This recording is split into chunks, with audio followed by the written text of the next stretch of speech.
This band and our podcast couldn't be possible without these folks. So without any further ado, here is a shout out to our sponsors. Pure Body Benefits is passionate about delivering exceptional client care and advanced skincare treatments. From laser hair removal to rejuvenating facials, their expert team is ready to guide you through your skincare journey. Contact them today at purebodybenefits.com. Multiple studies have shown that acupuncture, either alone or in combination with conventional medicine, can help treat conditions such as back, joint, neck, shoulder pain, or internal like digestion, anxiety, stress, fatigue, sleep, or skin health, depression, inflammation, weight loss, etc. If you want help with any one of these things, make sure you get a hold of modernacupuncture.com. They're located in Fort Worth, Texas, in the Alliance area. If you like getting into competitions for fishing, well, go no further. Please check out basschamps.com. Bass Champs, Texas' #1 tournament. These guys are the #1 in leading tournaments all over the place, so make sure you check them out at basschamps.com. Located only 15 minutes from Denton and Fort Worth, the Mule Barn in Justin, Texas takes pride in treating every person like locals. Whatever walk of life you come from, they want to serve what everyone wants: delicious food, world-class entertainment, and cold drinks. So if you haven't been there and you're close by, make sure you go check out the Mule Barn in Justin, Texas. You can find them at mulebarntexas.com. I've been playing at this place for more than a decade. Folks, it doesn't get much better than when you go to the Blue Bayou in North Fort Worth. You talk about a backwoods gym. This is it. If you're looking for the real Texas experience, live music, great food, Southern cooked, feel at home, feel like you can just watch the ball game, get a steak, get food, whatever it is you want. You want to see live music? They've got it 7 nights a week. So make sure you go out and check out the Blue Bayou, located at 12670 Morris Dido Newark Road, Fort Worth, Texas, and follow them on Facebook. All right, let's get on with the show. Here's our next episode of Blood in the Water podcast, hosted by Justin Ross and Deadwood Revival.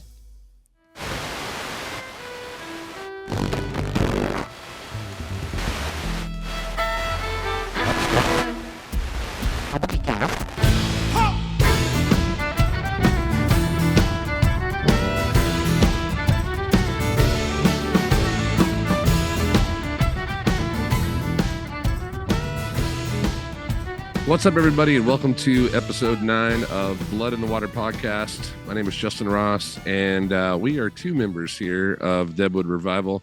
Today, we are featuring our good buddy and fiddle player, banjo player, mandolin player, guitar player, Mr. Cory Vyse, in the house tonight. And so hello. We're gonna be getting to know Cory a little bit and your background. So we'll just jump right into it. Cory, when did you first started out? Your father played mandolin, correct? It was a big mandolin player. Yes. And then you started from there, correct? When did you start coming into playing?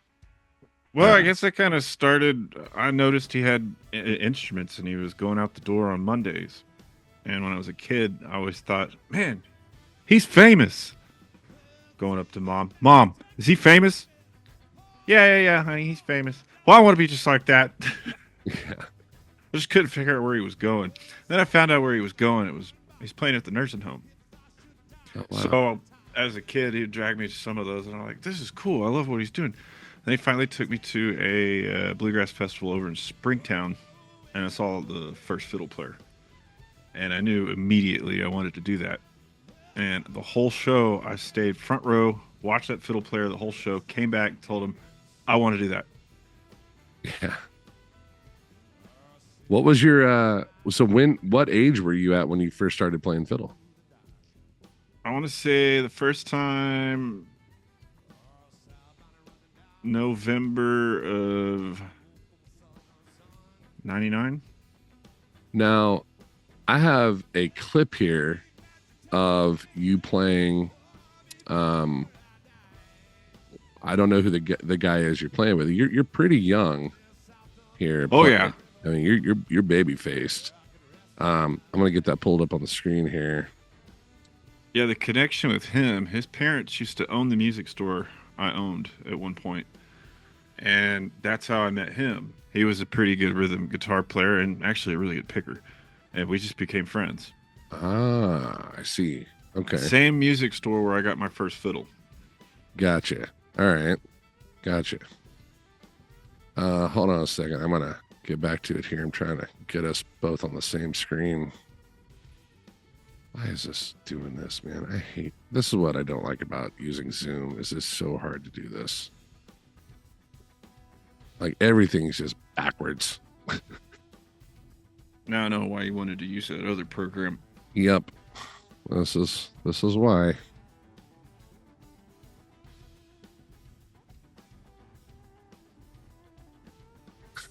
See? I don't know if you could see this, but I got myself a Christmas present. There we go. And it's nothing but Reese's. Nice. And I swear this morning it was full all the way. So this is this right here is a young Cory playing. Now you're how old in this? Oh man, I want to say 15. Of course, now it doesn't want to pull up and play like a damn player. If I could see if I had braces, that would help. But so you're how old in this right here? I want to say 14 or 15. If I could see if I had braces, I could tell you. It's pretty LP. This is about as low pro as it gets right here, but I mean, hey man, at least you have this. This is awesome. So yeah. 14 years old, where is this at right here? That is at the Eagle Crest nursing home here in Azle, which is the same nursing home I'll probably bring up and what I previously mentioned. Oh, really? So this is where your dad played at as well. Yeah. That's really cool, man. That's really rad. I honestly don't know how many times. Let's see, it was one Monday, once a month. Really? That was kind of my first experience of like loading in equipment. Because we had to take a PA in. So here I am, like 10, 11. We're having to take music equipment in the nursing home. So that was kind of forgot about that. Right. Yeah, it's pretty rad, man. Even listening to you play there. At 14, man, that's pretty damn good. There's a pretty good fiddle, too. Oh, yeah, man. No Cow Blues. At least we got the song title on there. Oh, man. So, but you started in competitions at what age?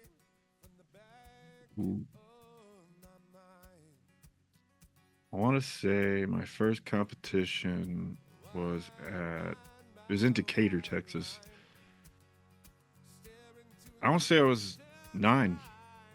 The fall of 2000. Really? Yep. Wow. And then you've just got a slew of trophies. Like, I remember you talking about that one time. You're like, man, I got so many damn trophies. It's like, well, I don't even know where they're at. They're fun to look at. It's like, oh, look at this. It's like getting those ribbons at field day. What was your first band that you got into? On a payroll or just first band. Just like I'm a part of. I guess it'd be the Lonesome Prairie Bluegrass Band, the one my dad was in. Oh, that's very cool, man. So that's cool that you got to play with your pops. Like that's, like all the years I've only gotten one time to play guitar and sing with my mother while she was still coherent enough to do it. Like that's, a lot of people growing up don't get to do that. You know what I mean? Play with their mom or their dad for that example. Yeah. Another cool fact that Martin tried to point to.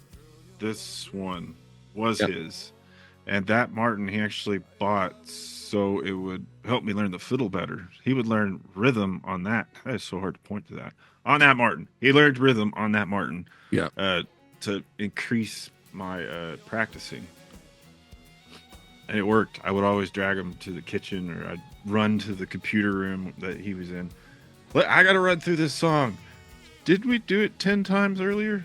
Yeah, we got to keep going. We got to keep going. I learned to fix the part. That's how you learn, man. You gotta stay with it. You gotta practice every day. Now, what a lot of people don't know about Cory is that as much as he is a fiddle player, you play banjo as well. You play mandolin, but you're a hell of a flat picker, like which we're going to work into Deadwood at some point. But you're a hell of a flat picker. That other Martin, that one. Yeah, it's just waiting. I threw 13s on it. Yeah, well, we got it. Let's get into a room and start writing, and then have you just flat pick the shit out of a song. Let's do that. Now, when did you start messing around with banjo? Oh man, get closer to the mic on this one. I think I started probably 2016, and there was another fiddle player I knew. He played banjo. I don't know where he's at. I would call him for you know the reasons, but I don't know where he's at. He kind of disappeared. But he had a banjo and he loaned it to me for about 2 years, and I would on and off kind of play it. I might be wrong on the years, but it had to have been after 2014. Definitely after 2014. And then I had to give it back. So I took it all the way back down to South Texas and gave it back to him. And then I was just without a banjo for a while. And then I encountered a Washburn banjo. And that's when I started really practicing. And I had it on my old Facebook every day. I would actually record myself learning the banjo from day one. I don't have those videos no more, but you could see the baby roll, the baby banjo roll. Yeah. And I would just get so frustrated with it, but I'd keep going. And that's kind of the purpose of those videos I did. Like, you could still learn. I'm doing this by myself. Yeah. Totally. I had a couple lessons from Aaron Watson's banjo player, who used to be my roommate in college. And when I was with Zane, Andy Rogers would give me some tidbits on it. So, and he acquired a fiddle for me. So we kind of traded some, like, here's what you do on the fiddle. Here's what you do on the banjo. Right. Can you pull your mic out to you so you don't have to keep leaning up back and forth? I need that boom, man. Oh, do you not have it? I made a boom. Oh, what happened to the boom? Well, it was kind of in the way. Go. But this will work. That works. That works just fine. It's falling. It's falling. It's going. It's going. Tighten her up. Going. Tighten it up. There we go. All right. Can we work with that? I think so, as long as it'll stay in position. It looks like it's going down. Down. Son of a bean. It's getting lower. I'm trying to make it to where I got good video cuts, but this isn't. You're gonna look like a frog. Hold on. Hold on. Just fix it. I can cut this.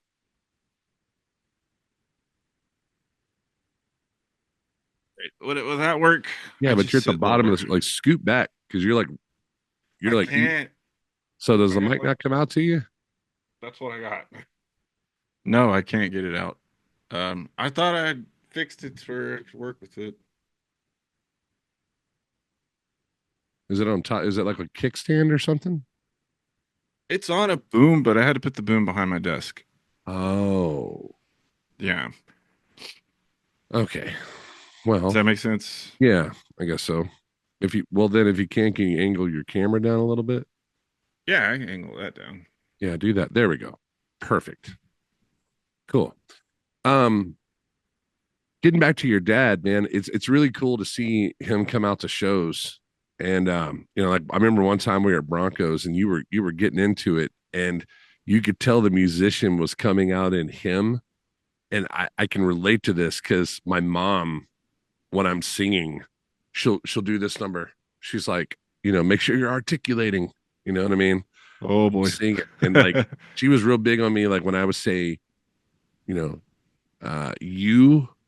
in a word or in a sentence, I would say, instead of saying, me and you, I would say, or to chew. You didn't want to say chew. and put the ch on there. A lot of people do that, and Oh, it drives me yeah. nuts. Like even like big bands I hear today, I'll hear them singing and I'll hear them use that in a phrase, and they'll say, "It's me and Chew," and I'm like, "It's me and Chew? Who's Chew? Like what? Choo choo train? Like it's me and you." And so it was really cool to watch your old man because he was like, "You're sawing into it and you're getting after it," and he's like trying to chuck along with you while it was really cool to watch that. It was like, yeah, that's a moment. Yeah. That's a moment for the fan. Yeah, definitely. Yeah. I'm sure I'll So get you that said you one day. you also picked around with who was Zane Williams a couple times, Yeah, I played with him a few and I think years. we have some footage of that as well. And I'm gonna try this again. Should have just sent my wedding photos. I had the Wilder Blue at my wedding. Yeah, you did. You Oh, did. that was fun. Yeah, that Oh, there's Kelton right. on drums. If you know who Kelton is. Yeah, yeah. This is it right here, man.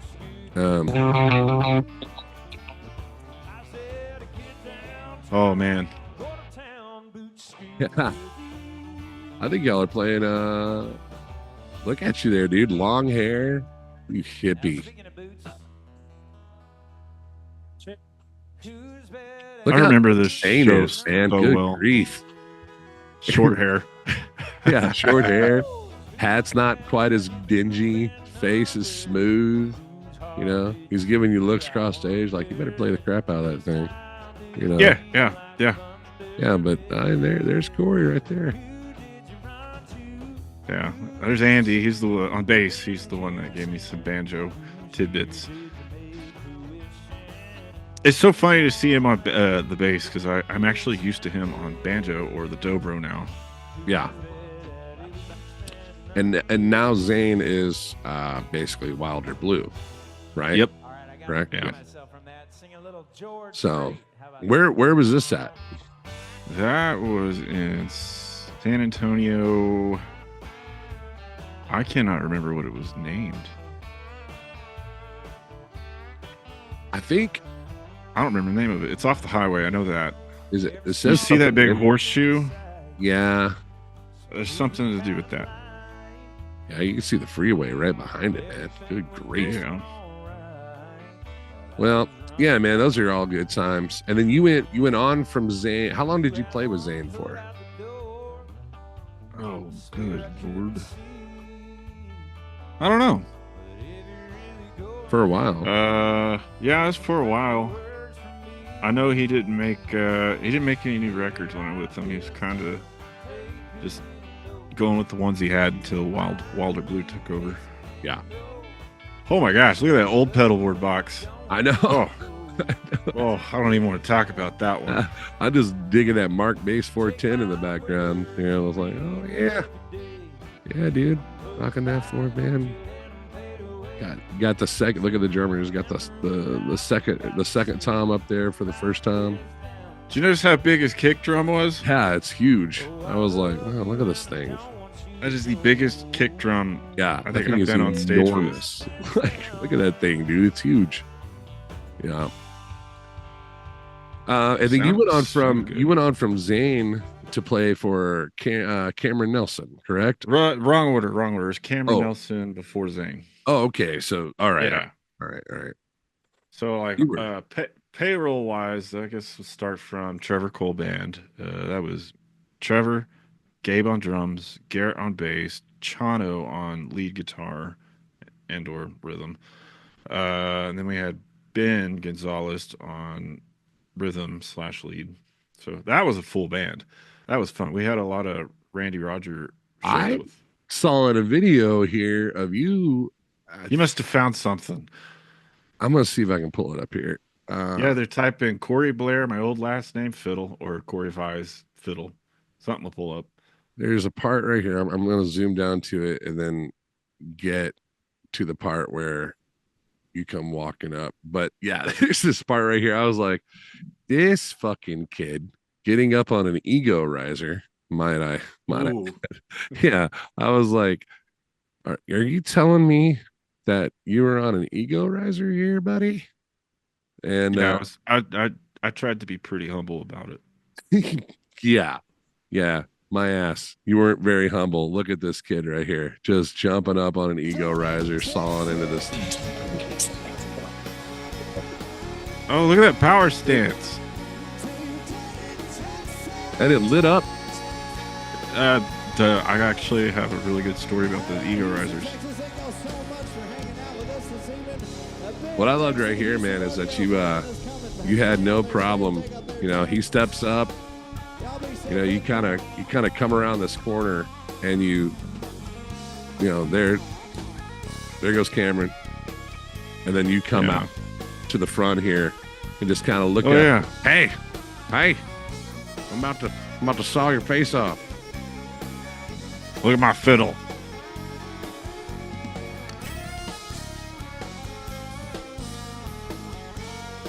Oh, he's throwing away free beers? Is that? No, those are shirts. You get a beer. You get a beer.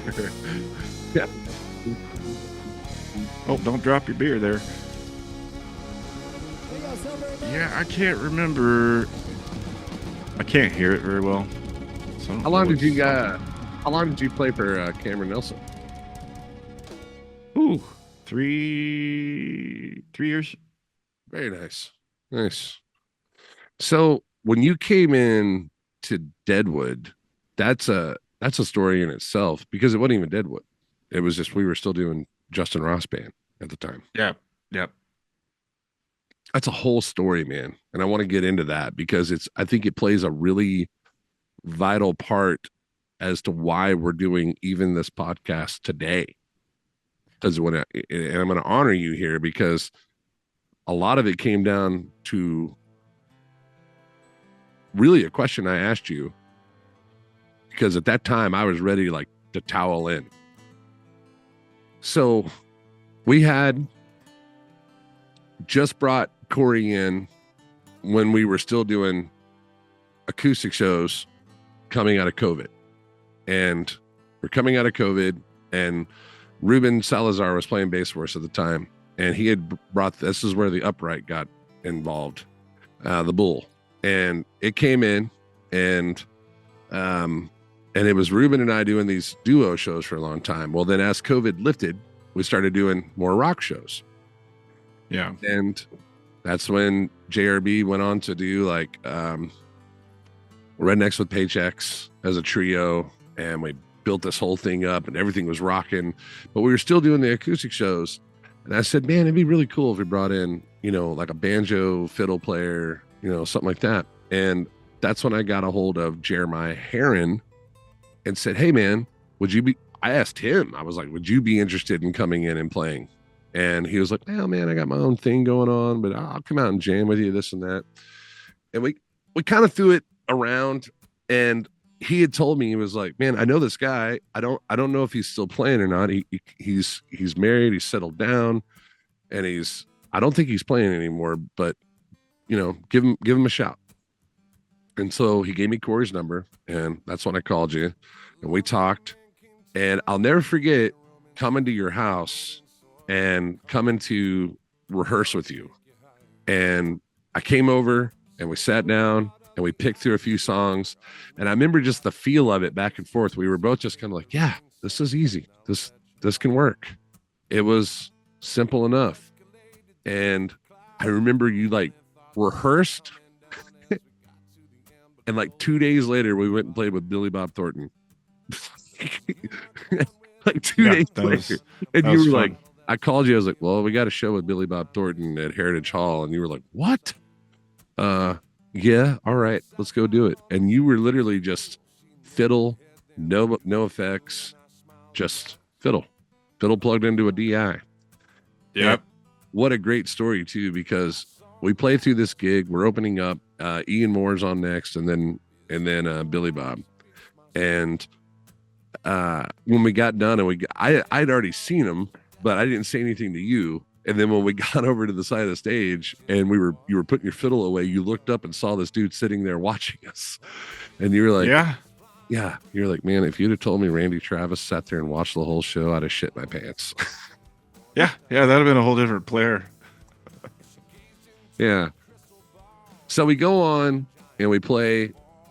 At that time, we worked back up. We did another show at RWP. We did a rock show, and then it got down to where the drummer Michael Ross had to pull out because he had too much going on with work with his t-shirt company, and so we knocked it down to a trio, and it was upright fiddle and acoustic, and we kept doing these shows and it on my side of the thing, it was like I was getting things thrown at me constantly, like, oh, well, this happened, or oh, this happened, or I could never get the wheel to spin. It was just like I was always putting on a new spare constantly. And it was just a beat down. And then we got, skip ahead. We're playing this Irish pub that I can't remember the name of.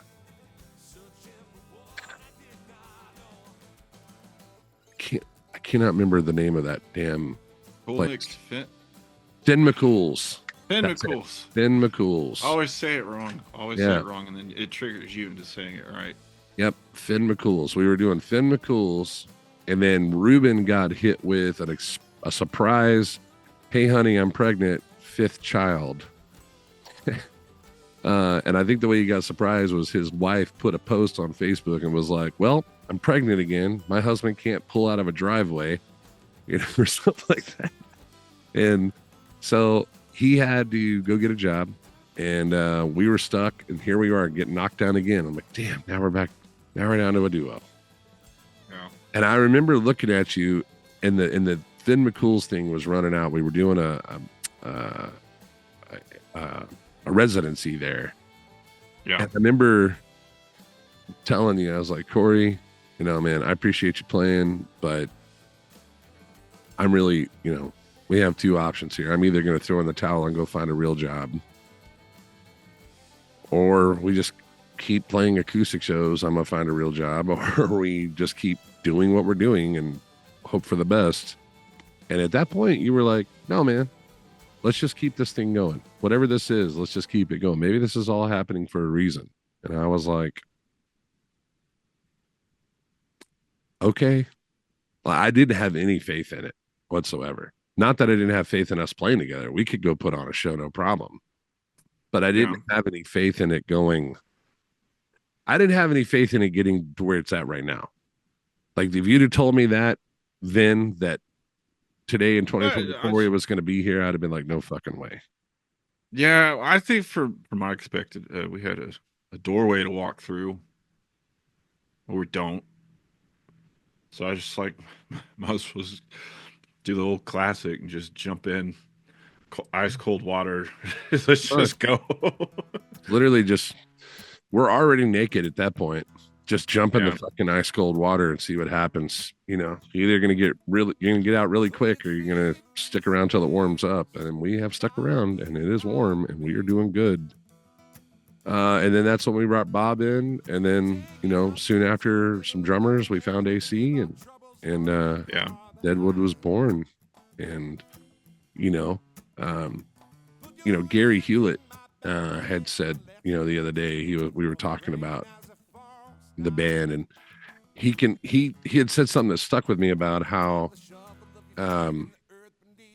about you can see between you and I that it kind of started there and worked into Bob and AC, like how it worked around the table, just our persona, or how we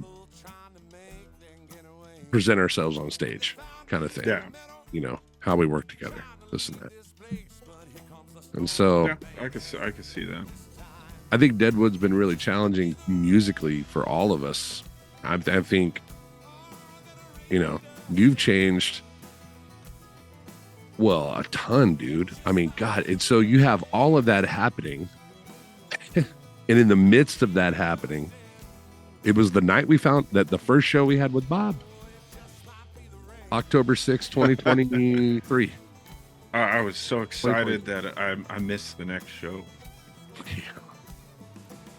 So we had 20, was it 22 or 23?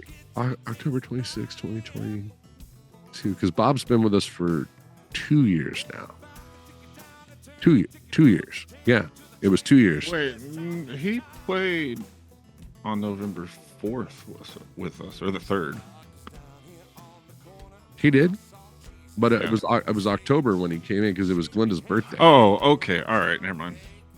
So he comes in. We have this killer show. We didn't really care about the crowd. We were playing Boomer Jackson, Fort Worth. Didn't care.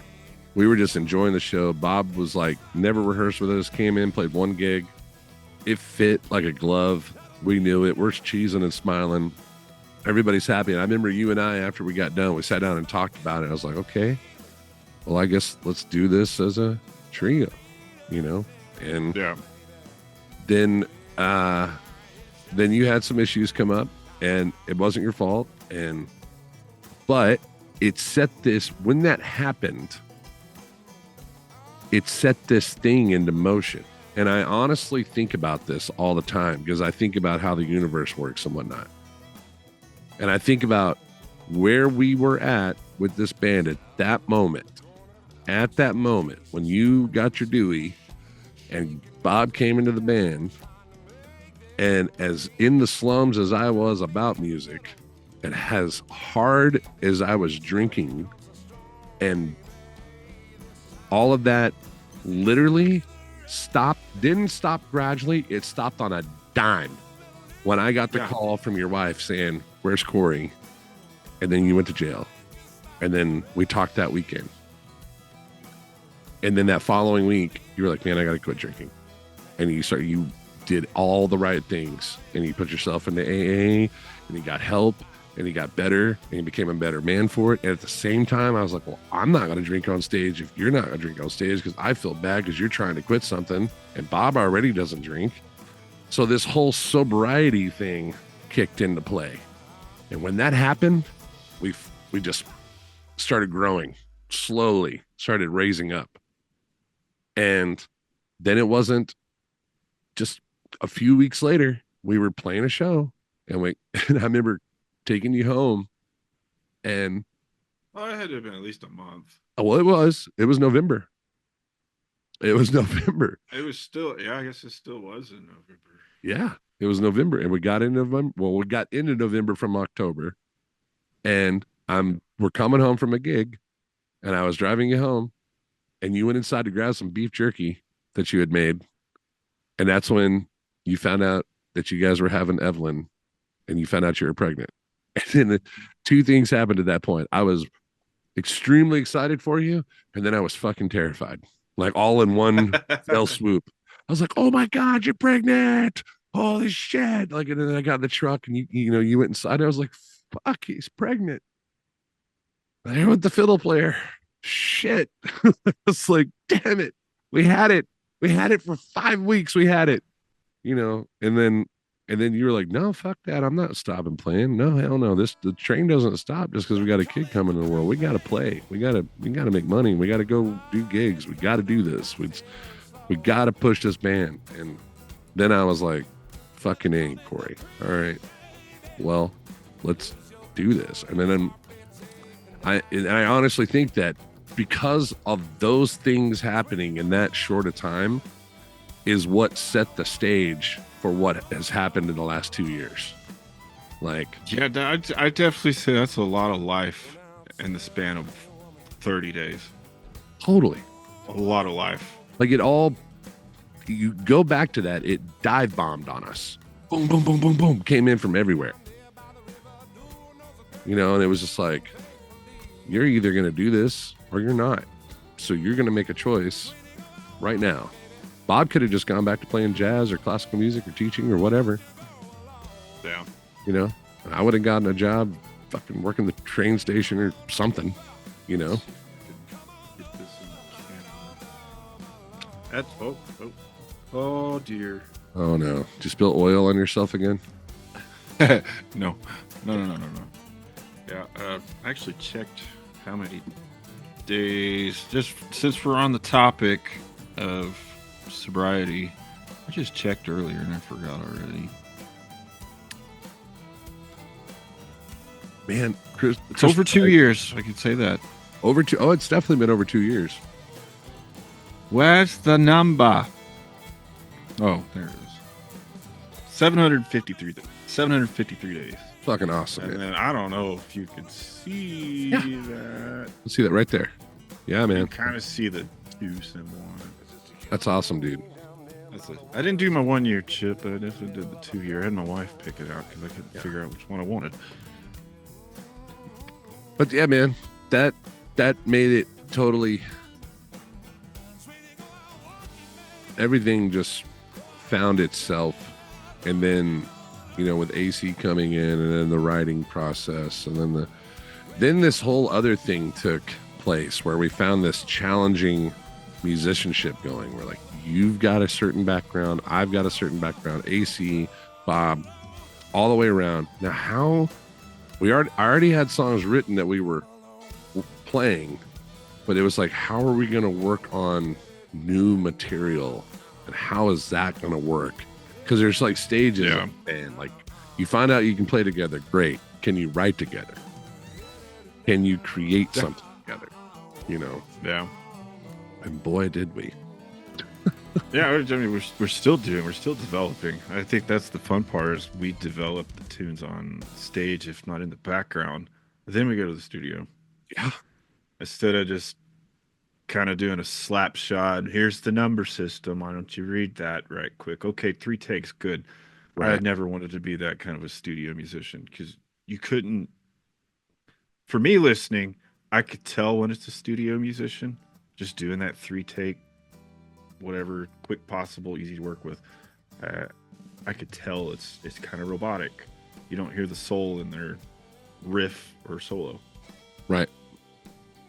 But when we develop it like what we're doing, you can hear the soul, you can hear the grit, and that's worth recording. Yeah. And we're all just concentrated and in it. And there's just this saltiness to it that's, man, it's unlike anything I've ever done before. It's a crazy, crazy, crazy feeling. Yeah. Even some of this stuff, like this intro that we do into the show, it's like, God, Jesus, or Game of Ghost, or Ghost of You and I, or, Man, if that intro is just gonna do nothing but get better. Oh, dude, yeah, it totally is. I've already got an idea for it to make a key change and then come back to the E. Oh, okay, I like that. Yeah, where we take it somewhere bigger, making it get just this huge moment coming out, and then we drop down to the creep. Yeah. Jeez. So, and then you talked here recently about possibly trying to get a gold tone 6-string. Was that correct? Yeah.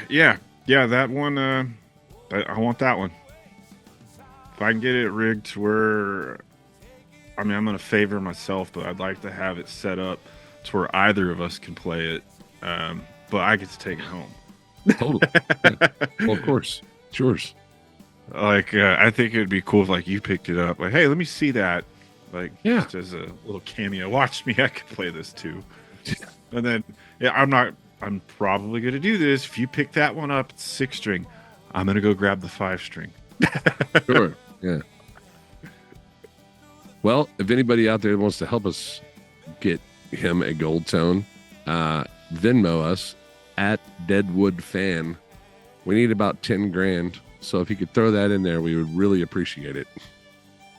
Yeah. And why 10 grand, you ask? Because I also need a Gibson J200. Yeah, I mean, there's only a very few ways to get your name on the fingerboard and pearl inlay, and that's one of them. Mm-hmm. Yeah, totally. Yeah, we'll put your name right on it. Yeah, I'm excited. I'm excited to see what else we got coming up. I've been working on some stuff here in the studio lately, and I'm excited for us to get back into the studio and start writing again. Yeah. Go back over to Platinum, sit down for a day. I got about 6 more tunes we can work on and pick out of those and see how they go before we go into the studio and record. So, yeah, I do want to see you flat pick though. For sure. I want to get you on some songs for flat picking, and I do nothing but work on flat picking when I'm home. You got to know, when I'm home, at least once every morning, I'm picking up that Martin. Dude, that Martin is so fun to play. I'm not bragging that I have a nice guitar, but I have a really nice guitar. Yeah, I'm gonna well, play it. That's you my it dream better be guitar. fucking nice because you sold a what to get it? It was like a Walmart thing. You get it at Sears guitar. I don't know. Um, Listen, you had a Bentley, you traded it for a Camaro. Let's just be honest. had a hey, Bentley. Camaros can go faster. They don't last as long. They're damn sure don't Oh, as much come as that on. Bentley you had. Come on. Hey, it's got a new owner. That new owner loves it. I had a Yeah, 2-hour it's- conversation with that new owner. I bet they're loving it. I bet they looked at this thing like, how the hell did I get this for this? Yeah. I mean, I enjoyed it. It You're just the only isn't dude the I know that guitar. would just throw a diamond out in the middle of not other diamonds. He would just throw a diamond right into the middle of blacktop and be like, there it is. Go pick it up. You know, that's what you did with this. What was it? A 19 what Gibson? It's a 1942 banner headstock LG2 Gibson. Yeah. Go do your homework, people. Look that up and see how much it's worth. I How mean, much I did- had how to much did you put. get for it? It came into whenever I owned this store. It came into the shop and just about. What's wrong? No, I'm just waiting for you to say the price, how much you got for it. It hurts. How much I got for it, Yeah. or how much did I pay for it? No. When you sold it to get your mark, Okay. Oh. Well, that was a trade. you just trade. Wait a minute. They didn't give you any cash for it? You just traded it? Oh no, I got enough cash to go pay a bill and grab a bag of dog food. But I mean, the Fender Strat that went in the trade, and I had another acoustic. But I had it in my mind that I'm gonna go get that Martin D35 that I want. I want it. That's what it came down to. I want it. Teta. Ta-da. Ta-da. Damn. It was funny this last show we were playing with Everclear. The crowd is going nuts almost after every song. And all Cory can say is, "Go Bob." I was watching somebody's phone footage from that, and that's what you can hear you all the way across the concert hall. Go Bob. It's like, yeah, man. Well, you know, go Cory. We're all pro Cory. Yeah. Yeah, go Bob, man. It's my new phrase. Stand up bass rocks. I'm surprised you didn't wear that shirt tonight. Oh, I should have wore it for that show. Damn it. Should have worked for the podcast next time. tonight. Next time. God, you're rocking some Josh Dutton band shirts tonight. Yeah. Which is another cat you play with. Josh Dutton, a local dude from here in DFW. Yeah, I get along with him. Yeah, man. He's a good guy. That's why. If I didn't get along with you, not Justin, Josh, I just wouldn't play with you. Yeah, it is. If you're watching. It is. And Scott can go fuck himself. Oh, come on. Scott's a nice guy. Sturgeon, we love you, man. Just fucking with you. Even though you disappeared and we don't talk anymore. I haven't heard from him. No, I have heard from him. He called me out of the blue like 11 something at night, I think. Then I called him the next day. I was like, what are you doing? What are you doing? Talking outside of your mouth. What are you doing there? Jesus Christ. Scott Sturgeon. Fucking. There's a guy. Love him. Well, guys, man, Cory, thank you for being the guest on here tonight. Yeah, has it already been an hour? Almost. Almost, Yeah. yeah. I'm gonna go get some food, hang with the wife. You got any plans for Thanksgiving? We're going over to Emily's parents. Right on. Over in Grapevine. Grapevine. I mean, right now we're just kind of. You saw that time lapse video, right? Yeah, I saw that. You guys making a cleaning the kitchen video. I was like, good God, how many fucking dishes are they doing in there? Jeez. Dude, I thought about doing a prank with it. Watch till the end because it kept looping on me. And I'm like, wait a minute. those bowls were just there. Oh, this is shorter than I thought. I just kept watching it. Buffer. Buffer. Yeah, Cory, that's the symbol we're gonna make you a fucking t-shirt. It's just gonna have the buffer symbol going right here. It's our guy though. Our new song album title, Buffer. Yeah, buffering. It's not a bad idea. It's not a bad girl. Cool on vinyl. Girl, you got me buffering. It look cool on vinyl when it's spinning. Oh yeah, that looks so cool. The buffer sessions. It's only gonna work if we suddenly just stop and freeze in the middle of a song and then keep going, or in the chorus. True. Am I just giving out song ideas? I gotta shut up. Yeah, pretty much you are, but it's all right. We only have like 37 people that listen to this podcast weekly, so I'm sure they're all friends and family. Yeah. Which we are going to be trying to take the podcast. I'm looking for somewhere that we can upload this to, but it'll be on all the podcast channels now. So we are going to be trying to do that in the next couple of weeks. We got family stuff to get through, Thanksgiving to get through. We got some shows coming up. We got our big show coming up. NYE, we're going to be, Deadwood Revival is going to be at the Mule Barn in Justin, Texas. You can get your tickets for that show or get a table or booth, whatever you want. With the tables, you get champagne, you get like bottle service, basically. Yeah. But you can find all of that info at justinrossmusic.com. The links are on there. It'll take you straight to the Mule Barn site to where you can purchase the tickets for that show. I would get them now. We started promotions this past Monday, so it is out and rolling. We got Mr. Christopher Wright going to be opening up that show, and that is going to be our only big show local for the rest of the year. So the rest of the time we're out of town, and we got some Blue Bayou stuff on Wednesday nights. But for the isn't that crazy? Can I stop you there?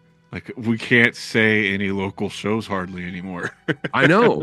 We really only have like 3 that we play, and that's Rhinestone, Broncos, and Mule Barn. That's it. I remember I used to say to Emily, I wish you'd go to a show. Why haven't you been to a show? Now it's like, okay, you can't go to them. Yeah, right. Well, hon, that's 5 hours away. Oh, yeah, duh. Yeah. That's why our wives haven't been to our shows. Right. They're far away. We also have quite a bit of stuff coming up in 25 that you guys are going to pay attention to. So when you go to the website, make sure that you subscribe to the website so that you guys can be a part of the calendar feed that sends out to you every month. We're also on Bands and Towns. You can follow us on there. It's Justin Ross and Deadwood Revival. So make sure you check that out. But like and subscribe to the YouTube page. Go back. If you haven't checked out our music videos, please do share the Reach video with any firemen, EMTs, paramedics that you know. That is dedicated to them, and it helps them out to raise awareness for those people that give their life for us every day. And man, tomorrow I guess we're going to be at Blue Bayou. It'll be the trio. It's going to be like old times. AC's out of town. Heck yep. AC, you're not invited. You're not invited, bro. Oh, you're going out of town. Yeah, he's in Victoria. Oh, he's already out of town. That's right. He went to Victoria. That's right. Well, I got some memories down there. His car is parked out in front of my house. I forgot about that. I was like, oh yeah, his car's here. That old amp that I remember telling you about that I left at a venue on purpose because I hated it. It was in Victoria. Somebody in Victoria has a boat for an amp. You're just going to keep working on it. Just throw it away. They're still working on it. They're like, oh, it's yours. You're the guy. Jeez. Anyway, folks, thank you guys so much. Like I said, like and subscribe to the page. Man, y'all be good. Pieces and deuces. We'll see y'all later.